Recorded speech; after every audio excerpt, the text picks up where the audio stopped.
Hello, this is Sam Bouchard with Ancient Seas Metal Detecting. Today we're doing a couple of things.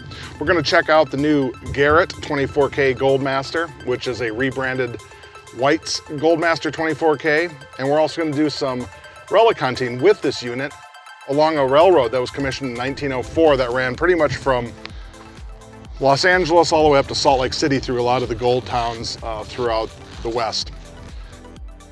We're going to try the Garrett Goldmaster today. Meteorites, relics, and gold, kind of all same lot when it comes to digging everything you find. So today we're going to go for relics, which is a lot of iron out here. We're going to see what we can come up with, and also we're going to hopefully see if we can find something else, maybe some coinage, who knows. It's pretty cool out today. It's the middle of winter. It's well under 60 degrees, so no snake boots today and no snake gaiters. We're going to just see how things go. I'll see you at the first dig hole. So stand by and check it out.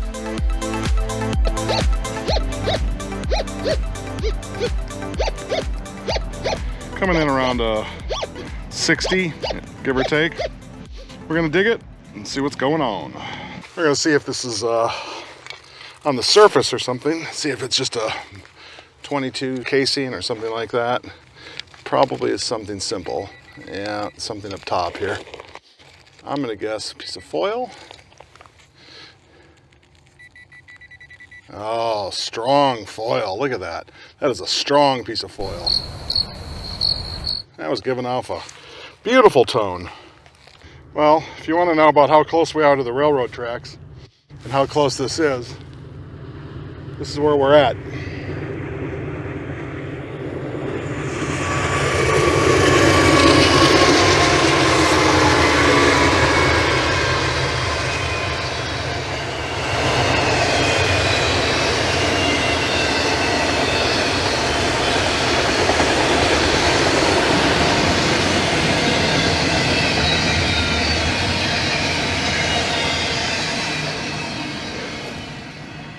And that is how long and how often this railroad has been used.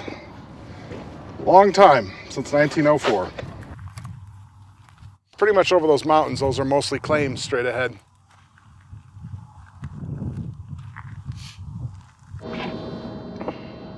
We have a obviously very strong iron signal of some sort here.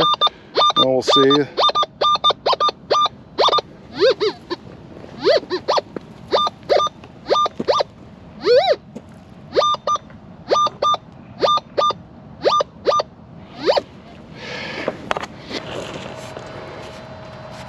Well, it's no joke ever leaning into things in the desert.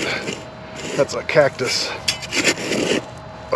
extravaganza in your hands. Woo! All right, we'll see. This is probably pretty chunky, whatever it might be. Or it was a surface bullet again. Or a couple of them. The reason I love digging in the desert, it's just such a mystery. There's no like buildings and foundations. You never know what's under there. It's just totally random all the time. And that's part of the fun of it all, being inside those, digging underneath here. Where is this thing? Let me get the scoop.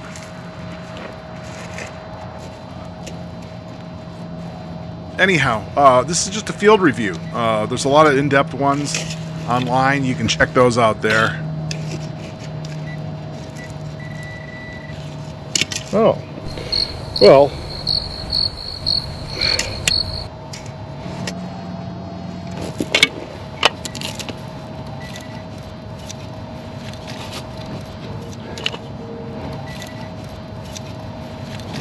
as you can see, it's an old nail.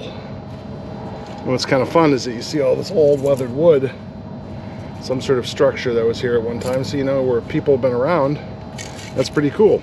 So that's that.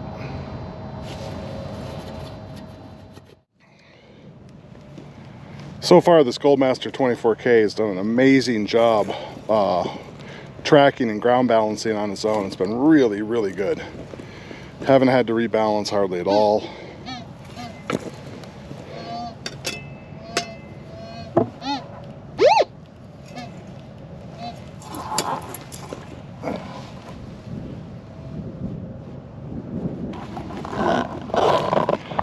Well, we were digging this, and I was assuming it was just a tin can or garbage of some sort. It sort of is. It's sort of unusual. It's a number 5. It's a tin number 5. Could be from a house. Could be from a part of the area over here with the tracks. Could have been a lot of different things. It's kind of an interesting find. Relics it is. The last find was interesting. Some sort of building number or old tin number. It's obviously older because, you know, modern house numbers aren't usually made out of tin, and it's got a lot of wear and weather to it, and it's got a lot of age and corrosion. And out here in the desert, it takes a lot for it to rust out forever. This is when you know you're in Relic area here. Old Western can dumps. Look at this one here. This one's huge. Come off on something like this. These are, you know, when they have can dumps in the desert, that's Old West right there. That's pretty cool to come across a find like that.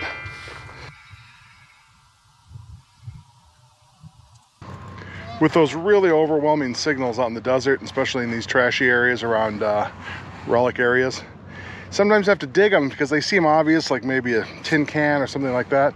But my last trip near this railroad, I pulled out a beautiful antique cowboy canteen. And unfortunately, I didn't have any of my recording equipment at the time, but I'll put up a picture of it that I pulled out. That was last month, and it was a beautiful specimen. It's a little smashed on each side, but what a find, though. I mean, fully intact, completely packed with dirt. And that was just a crazy signal. It could have been an aluminum can, could have been a piece of iron, who knows. So it behooves you to dig whatever you can find out here. Somebody had asked me on a comment one time, you know, oh, your swing speed or your paths are not parallel or even around it. Well, in a park or in a grassy area or in a field that's has nothing, but when you're in the desert on Chaparral, I mean, you have to move around these things. You don't get to do a nice big sweep like this. That's pretty rare that you have that much open ground. You're dealing with all the small plants and shrubbery, and you've got to go around them. And like that case right there, I'm sure it's oh, there it is, right on the surface in that case. That's that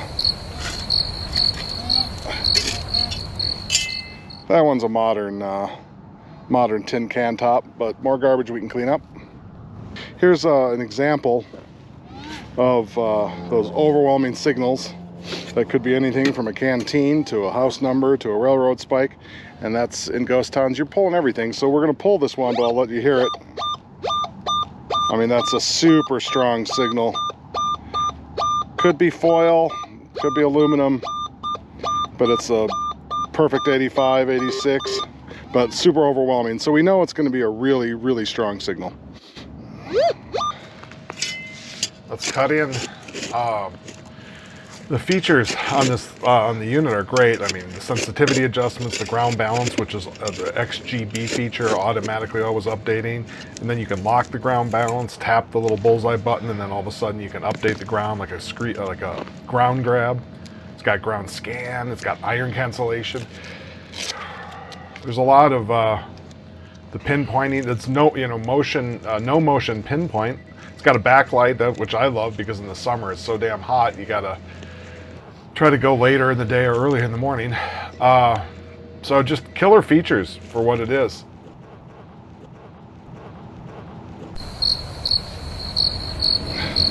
This is what it should have been. End of a tin can. Well, some insight on the Goldmaster 24K. It definitely doesn't disappoint. It's still, like the Whites was, super sensitive and super accurate unit. Really clean. I mean, the ground balance is fabulous and it updates as you go. So if you want to rebalance, you can at any time, but it tracks along with you and updates.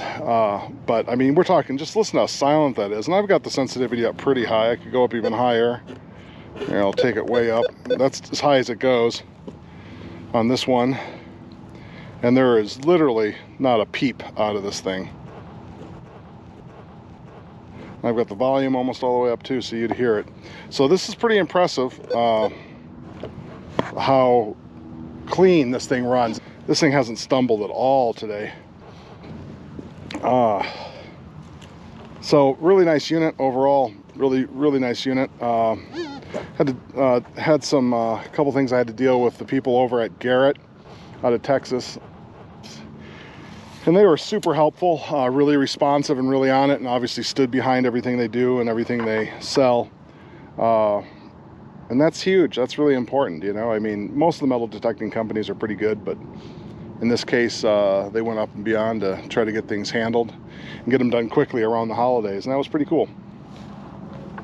The one thing that's a real bummer about this is they do not have coil covers for this. And out here in the desert, I'm beating the daylights out of this thing. It's getting really beat up, you know, and you're whacking it up against these rocks. Like I said, back east, when you guys have a lot of grass, you know, it's not the end of the world. But out here, it's just constant hard rock you're running across.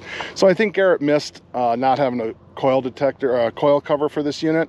Especially, it's not cheap, you know, it's an expensive unit, and I think they could have done a little bit more to maintain it. I don't know if they were trying to rush it into production or what it might have been, but I'm kind of surprised that White's didn't have a stock or anybody carried any of the same coil size cover, because I believe it's the same head style that the White's, it's the same head that White's used, and they should have had some left over, I would think. All right, well, that was quick review of the Goldmaster 24K by Garrett, the White's rebranding. Got a couple items here. Got an unopened can of whatever from the days. Some other interesting kinds. Interesting tin dig there. So relics, that's what we came up with. No coins today. Piece of iron. We're going to check this rock with magnet to see if it's anything exciting.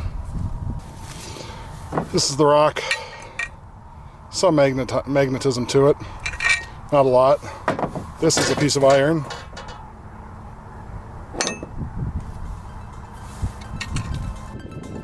Thanks for stopping by. This is Sam Bouchard checking out. I appreciate it. Make sure you subscribe. Thanks again.